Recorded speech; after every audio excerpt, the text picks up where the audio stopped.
भगवते वासुदेवाय। ओम नमो भगवते वासुदेवाय। कृष्णाय वासुदेवाय देवकी नंदनाय च नंदगोपकुमाराय गोविंदाय नमो नमः। हे कृष्णा करुण सिंधु दीनबंधु जगत्पते गोपेश गोपीकान्ता श्री राधा कांता नमस्तुते। तप्त कंचनं गौरंगे श्री राधे वृंदावनेश्वरी विश्वानो सुते देवी प्रणामामि हरिप्रिया। जय श्री कृष्ण चैतन्य प्रभु नित्यानंदा श्री अद्वैत गदाधर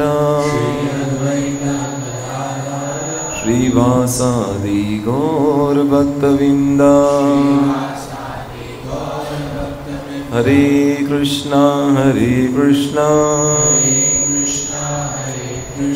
कृष्ण कृष्ण हरे हरे हरे राम राम राम हरे हरे।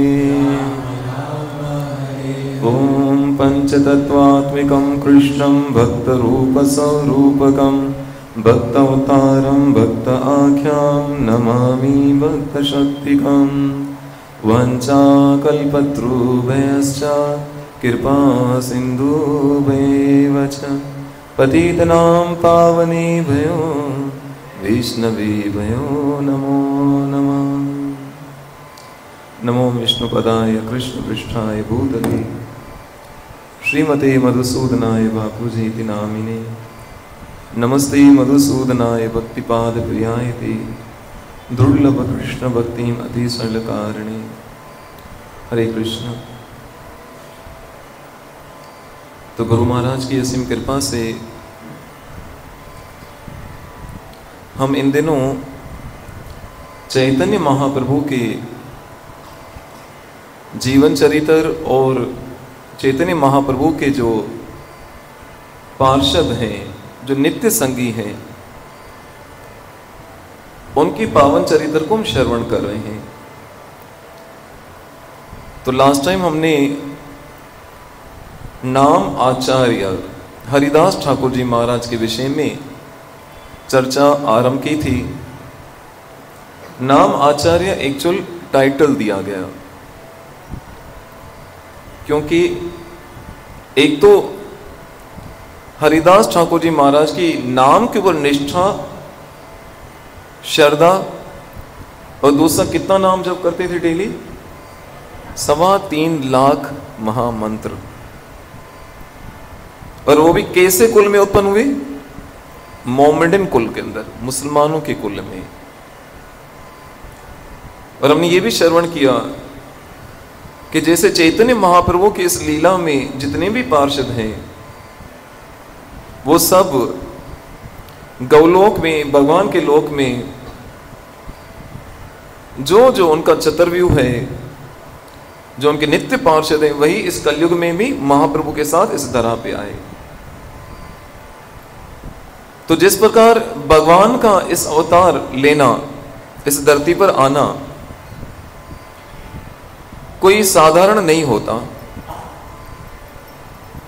जैसे भगवान का इस धरती पे आना साधारण नहीं होता, जैसे हम लोग संसार में आते हैं, इसी तरह से एक वैष्णव जो होता है ना, उसका भी इस धरती पर आना कोई साधारण नहीं होता। और वैष्णव साधारण होते ही नहीं है। इसे हमने लास्ट टाइम श्रवण किया कि हरिदास जी महाराज ये कृष्ण लीला में कौन है, याद है किसी को? क्या बताया था? ये हरिदास ठाकुर जी महाराज कौन थे?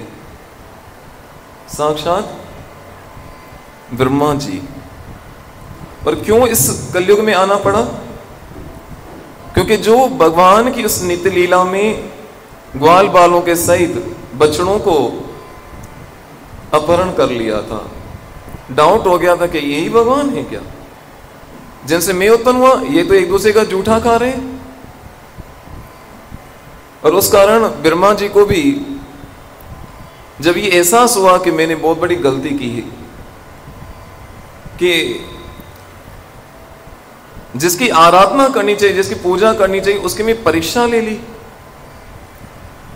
उसी ब्रह्मा जी को भगवान इस प्रायश्चित के लिए इस कलयुग में एक तो भगवान नाम जप करने को कहा, और दूसरा वैष्णवों के प्रति सेवा के लिए कहा कि तुम्हारे इस अपराध का इस तरह से प्रायश्चित होगा। तो वही ब्रह्मा जी इस धरा पर आज से 550 वर्ष पहले मुसलमान कुल में उत्पन्न हुए। तो लास्ट में हमने ये श्रवण किया था किस प्रकार नाम निष्ठा हुई और 10-12 साल की आयु में घर से निकल गए। फिर लास्ट टाइम हमने ब्रह्मा जी की इस अवतरण नाम आचार्य हरिदास ठाकुर जी महाराज की जो परीक्षा हुई थी, एक जमींदार ने जो एक वेश्या को भेजा था, उस वेश्या का उद्धार किया। इसके आगे हमने ये श्रवण किया कि जिस गुफा के अंदर नामाचार्य हरिदास ठाकुर महाराज बैठकर जप किया करते थे, वहां एक बड़ा सा अजगर, बड़ा सा एक सांप,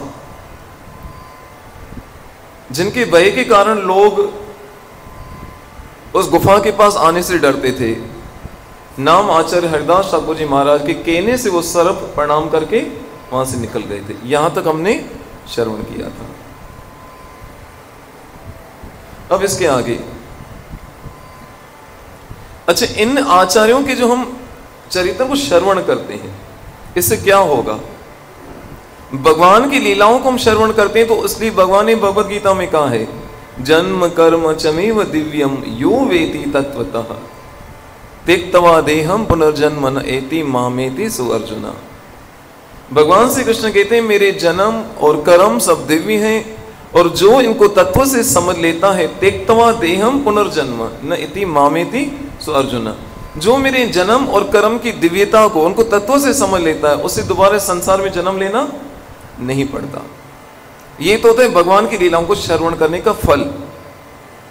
ये तो आपने भी स्कूल कॉलेज में पढ़ा होगा साइंस में कि इस संसार में हर एक्शन का क्या होता है? रिएक्शन होता है। इसे जो हम कर्म करते हैं उसका रिएक्शन, उसका प्रारब्ध के स्वरूप में, कर्म के फल के स्वरूप में हमारे सामने आता है। सब बोलिए जरा, हरे कृष्ण।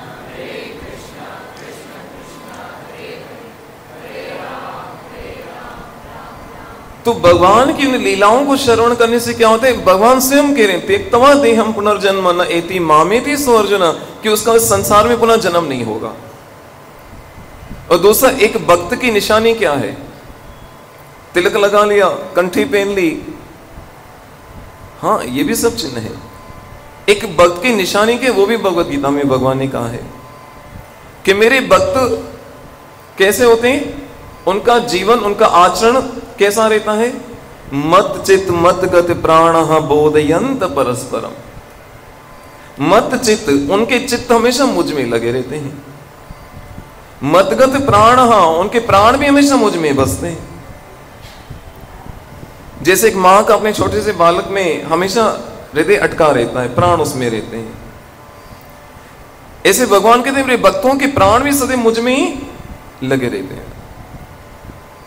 और फिर आगे क्या कहा? मत चित्त मत गत प्राणा बोधयंत परस्परम। और जब आपस में मिलते हैं परस्पर, तो फिर क्या करते हैं? कथ्यंतश्च माम नित्यम, तो मेरे विषय में चर्चा करते हैं, गॉसिप नहीं करते। क्या करते हैं? वो मेरे विषय में चर्चा करते हैं। और इससे क्या होता है? तुष्यंती च रमंती च। और इस प्रकार मेरे विषय में चर्चा करने से उनको एक आनंद की अनुभूति होती है। दो प्रकार के जीव होते हैं, एक होते हैं हंस की तरह, दूसरे होते हैं कव्वे की तरह। कवि का स्वभाव क्या होता है? वो हमेशा ऐसे स्थान पे बैठेगा जहां पे गंद, कचरा, कूड़ा क्रिकेट पड़ा रहेगा, जो ऐसे अपवित्र चीजें होंगी वहां पर बैठेगा। और हंस की क्या निशानी है कि वो हमेशा क्या करेगा? हंस की नेचर आपने सुनी है, स्वभाव। हंस क्या करते हैं? मोती चुगता है। क्या करता है वो? मोती चुगता है। और भगवान ने उसको ऐसी क्वालिटी दी है, अगर पानी के अंदर दूध मिला के दो ना, आप भी वो काम नहीं कर पाओगे, वो करके दिखाएगा। दूध में पानी मिलाओ तो उसको दूध को पी लेगा, पानी उसमें छोड़ देगा। ठाकुर जी ने उसको एक विशेषता दी है। तो दो प्रकार के लोग होते हैं, एक हंस की प्रवृत्ति वाले लोग, दूसरे कवि की प्रवृत्ति वाले लोग। हंस की प्रवृत्ति वाले लोग वो लोग हैं जिनको किसमें मजा आता है? भगवत गीता के अकॉर्डिंग, मत चित मत गत प्राणा बोधयंत परस्परम कथ्यंतश्च माम नित्यम तुष्यंती च रमन्ति च। मेरे भक्त जब बैठते हैं, आपस में मिलते हैं, तो एक दूसरे से मेरी चर्चा करते हैं। किसकी? कृष्ण की। ये होते हैं हंस के स्वभाव वाले लोग। दूसरे कवि की प्रवृत्ति वाले लोग, कृष्ण कथा को छोड़ के बाकी हर जगह उसको आनंद आएगा, घंटे निकल जाएंगे। इसी दो प्रकार के लोग होते हैं। तो हमने श्रवण किया कि भगवान ने भगवत गीता में कहा भक्तों की निशानी क्या है? कि वो मेरे विषय में चर्चा करते हैं। और उनका फल क्या है? त्यक्त्वा देहम पुनर्जन्म, कि ऐसे भक्तों का पुनः जन्म नहीं होता। और कौन कह रहा है? साक्षात कृष्ण कह रहे हैं, गारंटी दे रहे हैं। गुरु ग्रंथ साहिब जी महाराज में भी है ना, एक सिद्धे सब साधे, ऐसा है ना? इसको याद है कुछ? कि एक अगर कृष्ण को आपने प्रसन्न कर लिया तो सब प्रसन्न हो जाएंगे। और इस समय नवरात्रि चल रही है, और उदाहरण में भागवत से मिलती है। जड़ भरत जो के परम वैष्णव और मां काली के उपासक, जो तमोगुणी पद्धति के अनुसार मां दुर्गा की पूजा करना चाहते थे, उस राजा भरत को क्या करने लगे? उस कालका मां पे बलि चढ़ाने के लिए आए थे। भक्त किसके थे? कालका माता के। और भरत कौन थे? वो वैष्णव थे। तो कालका माता को तो ये होना चाहिए ना कि अपने भक्तों से प्रसन्न हो जाए, लेकिन हुआ कुछ उल्टा।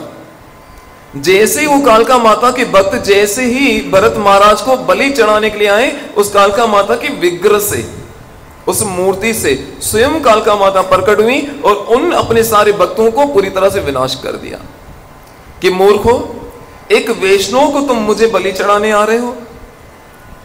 और उसी भरत के कारण इस देश का नाम क्या पड़ा? भारत।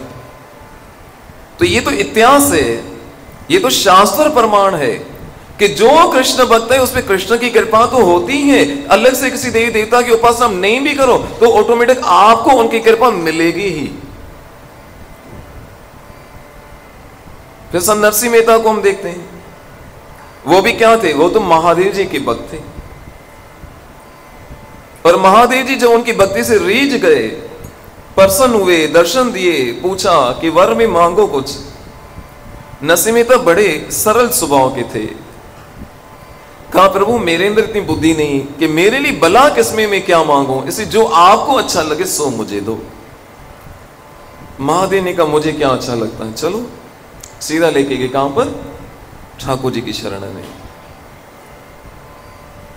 और वहां नित्य लीला में उनको नित्य सेवा में लगा दिया, और वहां ठाकुर जी ने उनको राग केदार प्रदान किया। ऐसे कितनी उदाहरण दूं कि आप किसी भी स्थान पे हो, किसी कुल में हो, लेकिन अगर आप कृष्ण से जुड़े हो तो सब आपके अनुकूल हो जाते हैं। अलग से किसी का आपको कुछ कर्तव्य नहीं रह जाए। वो करते हो तो अच्छा है, कोई बुरा नहीं है, बस जरूरी नहीं है। ये है कृष्ण भक्ति का परिणाम। तो यहां क्या कहा भगवान ने कि जो मेरे भक्त होते हैं वो क्या करते हैं? मेरी कथाओं में को आनंद आता है। और कथा सुनने का फल क्या? त्यक्त्वा देहम पुनर्जन्म न एति मामेति सुअर्जुन, उसका पुनर्जन्म नहीं होगा। ये तो भी भगवान की कथा श्रवण करने का। अच्छा, अब इन दिनों हम जो श्रवण करें वो क्या कर रहे हैं? हम भगवान की लीलाओं को नहीं श्रवण कर रहे, हम भगवान के भक्तों के चरित्र को श्रवण कर रहे हैं। तो उन भक्तों के चरित्र को श्रवण करने का फल क्या है? भगवान की जब हम श्रवण करते हैं, भागवत श्रवण करते हैं, भगवत गीता पढ़ते हैं, तो उसको बताया कि त्यक्त्वा देहम, पुनर्जन्म नहीं होगा। लेकिन भगवान के भक्तों के विषय में चर्चा करने का फल क्या है? उसका सबसे बड़ा फल तो पहली बात तो ये है कि जहां हम भगवान की कथा करते हैं ना, तो वहां श्रोता कौन होते हैं? हम सब होते हैं। लेकिन जहां भगवान के भक्तों के विषय में चर्चा करते हैं, तो वहां साक्षात ठाकुर जी आके सुनने को बैठ जाते हैं। उसमें मुख्य श्रोता, सुनने वाले कौन होते हैं? स्वयं ठाकुर जी हो जाते हैं। इसलिए तो भगवान को कहना पड़ा, न हम तिष्ठामि वैकुंठे हृदयेन योगिना यत्र गायन्ति मद भक्ताम तत्र तिष्ठामि नारद। कि जहां मेरे भक्त मिलकर मेरे नाम का कीर्तन करते हैं, मैं अपने गौलों को छोड़कर भी वहां पर आ जाता हूं। तो जब भगवान के भक्तों के विषय में चर्चा की जाए, तो उसका सबसे बड़ा परिणाम क्या होता है? एक तो हमें भगवान के नाम के ऊपर श्रद्धा होती है, दृढ़ श्रद्धा उत्पन्न होती है भगवान के नाम के ऊपर। जैसे इन दिनों नाम आचार्य हरिदास ठाकुर जी महाराज में सुन रहे हैं, और चैतन्य महाप्रभु ने नाम आचार्य हरिदास ठाकुर जी महाराज को, साक्षात ब्रह्मा जी को मुसलमान कुल में क्यों भेजा? क्योंकि एक किसी लीला के पीछे कई रीजन होती हैं। पहली तो उसके पीछे रीजन ये है क्योंकि चैतन्य महाप्रभु को मालूम है कि कलयुग के अंदर तो ये जाति पाति ऊंच नीच ये बहुत कुछ ज्यादा होगा। उस समय कुछ ज्यादा ही था, आज भी कई जगहों पे ऐसा है। नहीं, मैं तो इसको मानता हूं, मैं तो ये मंत्र जप करूंगा, मैं तो इसको मानता हूं, मैं तो इसको जप करूंगा, मेरा गुरु ये है, मेरा भगवान ये है, मेरा भगवान वो है, मेरा भगवान वो है। तो सब क्या होंगे? अपनी बुद्धि लड़ाएंगे। इसे भगवान ने साक्षात ब्रह्मा जी को भेजा तो कैसे कुल में? सीधा मुसलमान के कुल के अंदर। कि एक मुस्लिम कुल में उत्पन्न होने वाला व्यक्ति जो नाम के ऊपर इतनी निष्ठा रखता है कि डेली 3.25 लाख नाम का जप करता है, वो भी कब? मुगलों के टाइम में, जहां इतना खुले तरीके से किसी को इतनी आजादी नहीं कि वो अच्छे से अपने सनातन धर्म की सिद्धांतों पे चल सके। सीधा प्रकट भी कराए वो मुसलमान कुल में कि एक मुसलमान कुल में उत्पन्न होकर भी अगर वो भगवान के नाम पर इतनी निष्ठा रखता है, तो वे हम सनातनी होकर अगर इस हरि नाम पे निष्ठा ना रखें तो फिर क्या कह सकते हैं? हमारे लिए लज्जा की बात है ये कि एक मुसलमान कुल में उत्पन्न होकर के हरि नाम को इतना जप करा है, और हम सनातनी होकर भी क्या करें? इस नाम के ऊपर हमारी निष्ठा नहीं है। तो ये हमें अपनी समीक्षा करनी चाहिए कि हम सनातन धर्म में आए तो सही, लेकिन क्या इसका पूरा लाभ ले पा रहे? और कलयुग में तो इतना सरल कर दिया। दूसरा, ब्रह्मा जी को क्यों चुना? महाप्रभु साक्षात भगवान जानते हैं कि इस कलयुग में लोग बड़ी बुद्धि लड़ाएंगे। क्या बुद्धि लड़ाएंगे? ये पागल लोग हैं, ये भक्ति वक्ति करना, ये नाचना कीर्तन करना, ये बावक लोगों का काम है। अरे ज्ञानी बनो, ध्यानी बनो, ये करो वो करो, अष्टांग योग करो, इस तरह के व्रत रखो, वो करो, बुद्धि चलाएंगे। भगवान का ठीक है, मैं डायरेक्ट देखता है किसको? सबसे टॉप मोस्ट बुद्धिशाली, बुद्धिशाली नहीं, जो बुद्धि की पराकाष्ठा है। मतलब हमारा जो शरीर वो 5 तत्वों से बना है, लेकिन ब्रह्मा जी का शरीर वो पूरा बुद्धि के तत्वों से बना है। मैंने लास्ट टाइम भी आपको बताया था, पूरा बुद्धि से, जिनका पूरा तत्व यानी जिनका तत्व एक है बुद्धि से बना हुआ है, पूरा शरीर ही बुद्धि से। अब जो पूरा बुद्धि से जो बना है वो हरि नाम के ऊपर निष्ठा रख रहा है, तो हमें ये शिक्षा दे रहा है कि तुम अपनी बुद्धि मत लड़ाओ, सबसे ज्यादा बुद्धिशाली मैं हूं, तो मैं भी क्या कर रहा हूं? इस हरि नाम का जप कर रहा हूं, हरिदास ठाकुर बनकर। हरे कृष्ण कृष्ण कृष्ण हरे राम राम राम। तो ऐसे वैष्णवों के जब चरित्र को हम श्रवण करें, तो पहली बात तो हमें नाम की ऊपर निष्ठा होती है, और जैसे जैसे सुनते जाएंगे ना, हमारे नाम की ओर निष्ठा बढ़ेगी। और दूसरा क्या होता है? हमारे चित्त की शुद्धि होती है। चित्त समझते हो? अच्छा, हर किसी के अंदर बहुत सारी डिजायर्स होंगी ना अंदर, ये प्लानिंग की होगी, 5 साल के बाद मैं ये करूंगा, 10 साल के बाद ये करूंगा, ऐसा हो जाए ऐसा हो जाए, लेकिन होता नहीं, वो अलग बात है। वो सारी इच्छाएं कहां पे पड़ी? चित्त के अंदर, यानी हमारा जो सूक्ष्म शरीर है। मन, बुद्धि और अहंकार। ये जो मन है ना, उसी का एक पार्ट है चित्त। उस चित्त के अंदर क्या है? बहुत सारी इच्छाएं, वासनाएं। कौन सी? शरीर के भोग करने की बहुत सारी चीजें, बहुत सारे कई प्रकार के प्रलोभन, सब उसके अंदर जमा पड़े हैं। जैसे आपके मोबाइल में मेमोरी कार्ड होता है ना, फिर आप फाइल्स में जाते हो, यार पुरानी फाइल्स में देखो क्या क्या पड़ा हुआ है। ऐसे हमारे चित्त के अंदर वो सारी वासनाओं के बीज पड़े हुए हैं। कौन सी वासनाओं के? जो 84 लाख जन्म भटकने के बाद हम क्या बने? मनुष्य बने। लेकिन उन 84 लाख जन्मों में जो जो हमने किया है ना, उसका असर अभी भी उस चित्त में है। जैसे फैन चल रहा है, अब इसका बटन बंद करोगे तो बंद हो जाएगा? होगा, लेकिन चलता रहेगा। ऐसे वो 84 लाख जन्मों के प्रारब्ध तो हमने उन 84 लाख जन्मों जो भोग किया, जिस जिस योनि में हम आए, लेकिन अभी वो जन्म तो हमारा छूट गया, मनुष्य जीवन मिला, लेकिन अभी तक भी क्या है? बार बार हमारा चित्त उस तरफ चला जाता है। और ये इंद्रियां क्या है? वो हमेशा उस सुख के पीछे भागती हैं। जैसे आंख किसकी तरफ भागती है? एक सुंदर दृश्य देखने के लिए, कोई सुंदर वस्तु दिखे, तुरंत हमारी आंखें उस तरफ जाने को मजबूर हो जाती हैं। नासिका, कहीं बहुत हमारी फेवरेट कोई डिश बनी हो, तुरंत हमारी नाक ना कैच कर लेगी, इसके घर पे आज ये बना है पक्का। और कहीं हमारा मनपसंद शब्द, कोई संगीत गूंज रहा हो या हमारी वाह हो रही हो, तुरंत हमारे कान से खड़े हो जाएंगे एंटेना की तरह, अरे मेरे विषय में बात कर रहे हैं। हाँ, ऐसे जीवा क्या करती? हमेशा स्वाद के पीछे भागती है। ऐसे हमारी स्किन हमेशा अच्छे स्पर्श के लिए भागती है।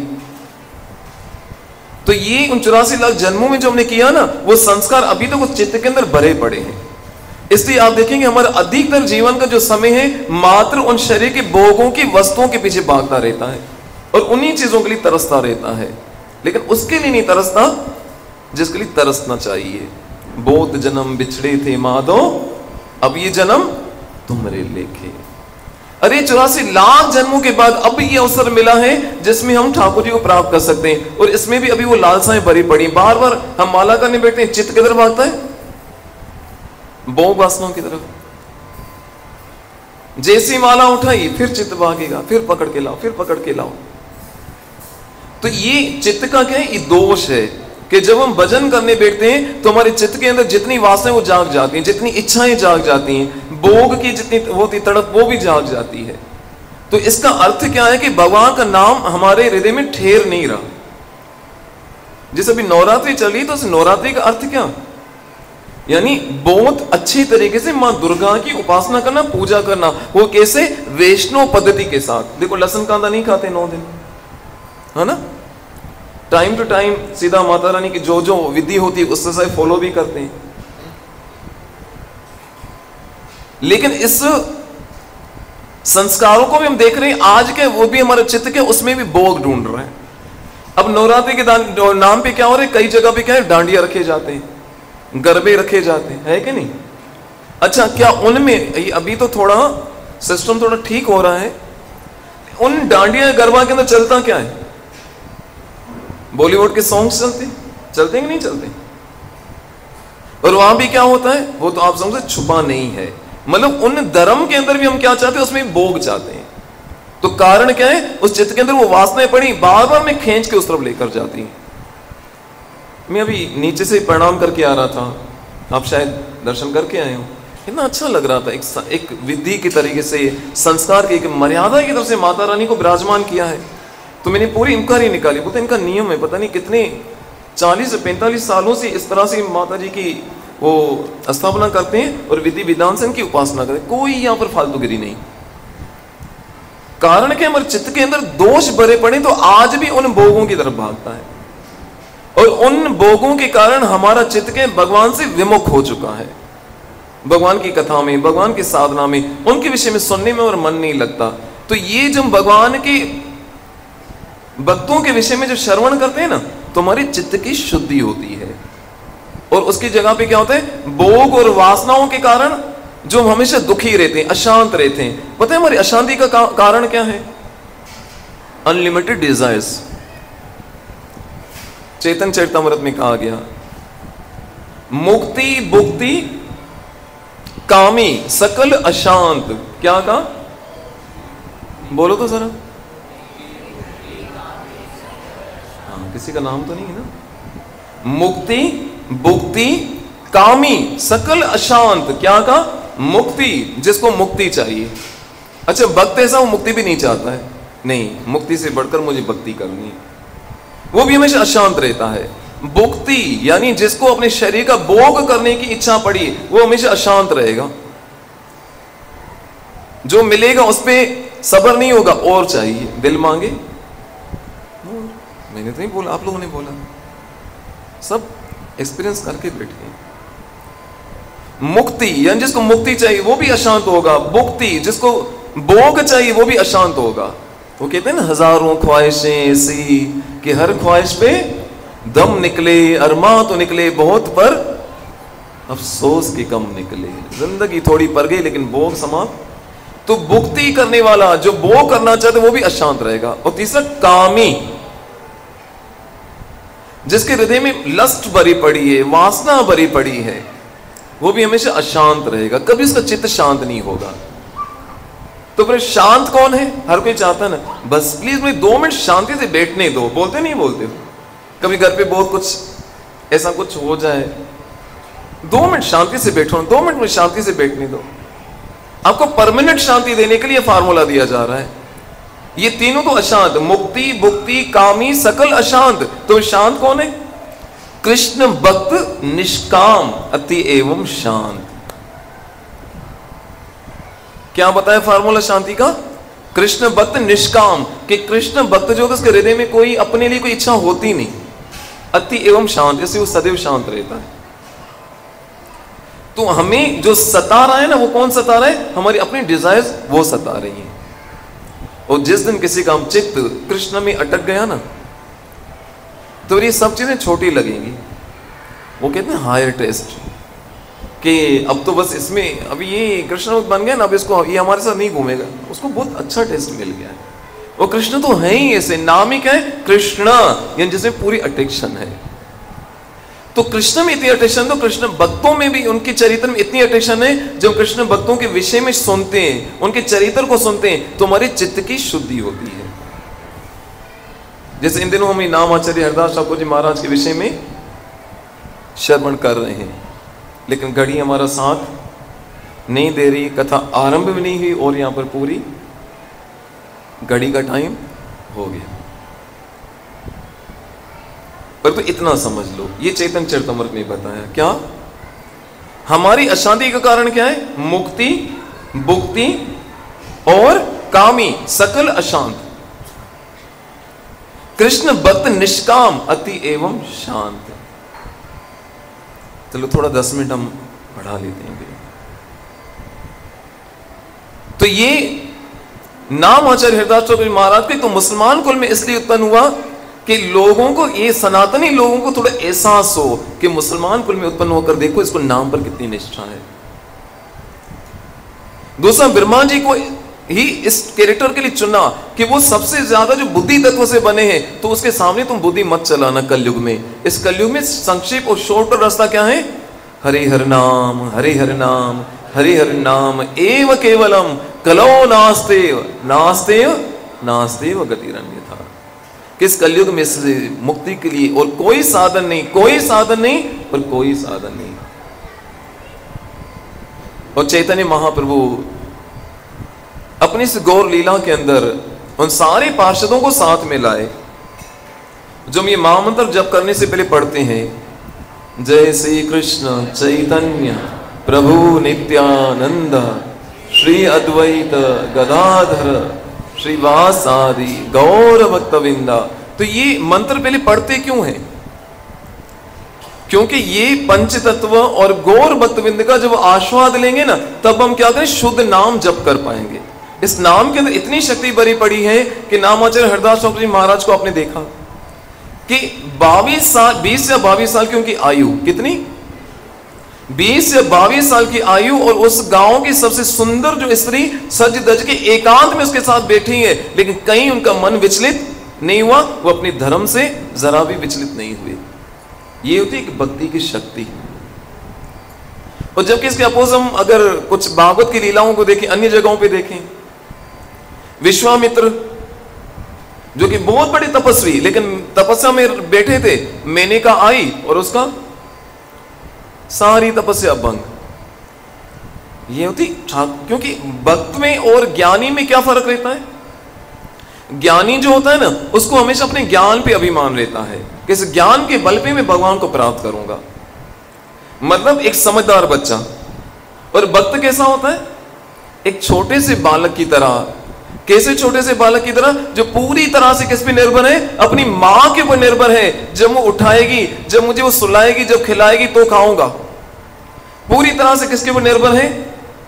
मां के ऊपर। एक भक्त ऐसा ही होता है, उसको अपनी भक्ति या साधना पे बल नहीं हो। तो याद रखना, ये हम जो 16 माला करते हैं ना, ये 4 नियम पालन करते हैं ना, ये भक्त की निशानी नहीं है। क्या कह रहा हूं मैं? ये जो हम 4 नियम पालन करते हैं, 16 माला करते हैं, ये एक भक्त की निशानी नहीं है। ये भी हमको पहाड़ लगता है, दीक्षा ले रहे हैं हमारा बच्चा, 4 नियम पालन करेगा, 16 माला करेगा, बाप रे अब क्या होगा? अरे मूर्खो, ये 4 नियम और 16 माला मनुष्य की निशानी है। किसकी? कम से कम जो इतना पालन करेगा वो इंसान कहलाएगा। नहीं तो इंसान की तरह वो शरीर तो है, लेकिन लक्षण। तभी तो कभी कभी माता पिता कहना होता है इंसान बनो, इंसान। क्यों? पहले से इंसान नहीं है क्या? नहीं, लक्षण कैसे? तो ये 4 नियम और 16 माला किसका स्टैंडर्ड है? एक इंसान का स्टैंडर्ड है कि नहीं? मुझे थोड़ा ध्यान से देखो तो 4 नियम में क्या क्या नियम आते हैं? पहला नियम, मांसाहार नहीं करना। कौन सा तीर मार लिया? वो तो करना ही नहीं चाहिए इंसान को। अहिंसा परम धर्म हो। हमारा सनातन धर्म तो हिंसा करना सिखाता ही नहीं। पहला नियम तो इंसान बनाता है कि आप हिंसा नहीं करोगे। दूसरा, नशा नहीं करना। बताओ, ये इंसान का काम है क्या नशा करना? भेवड़े कहीं पता नहीं कहां से आ जाते। ये इंसान का है? बताओ। अच्छा, फिर तीसरा नियम, जुआ नहीं खेलना, कि ये इंसान का काम है? नहीं। और चौथा, अपनी मर्यादा में रहना, हर स्त्री के प्रति अपनी एक मां और बहन की दृष्टि रखना। ये भी तो इंसान का एक इमेज है ना, उसका स्टैंडर्ड है ना। अब इसमें कौन सा बड़ा तीर मार लिया? इसमें कौन सी हमारी भक्ति हुई? तो ये 16 माला 4 नियम, ये कोई भक्ति की निशानी नहीं, ये तो कम से कम मानव बन गए, इसका थोड़ा आपको सर्टिफिकेट मिला है। यहां से तो खेल स्टार्ट हुआ है। इसे प्रभुपाद ने मिनिमम स्टैंडर्ड ये दिया, इतना करो तो तुम कम से इंसान कहना होगे और ठाकुर जी की कृपा के पात्र बनोगे। अब समझ आ रही है कि नहीं? किसकी निशानी ये? अब खुद से पूछना, क्या हम इंसान हैं? अगर हैं तो हां बोलो। कितनी आवाजें हैं बताओ? 10 भी नहीं आई।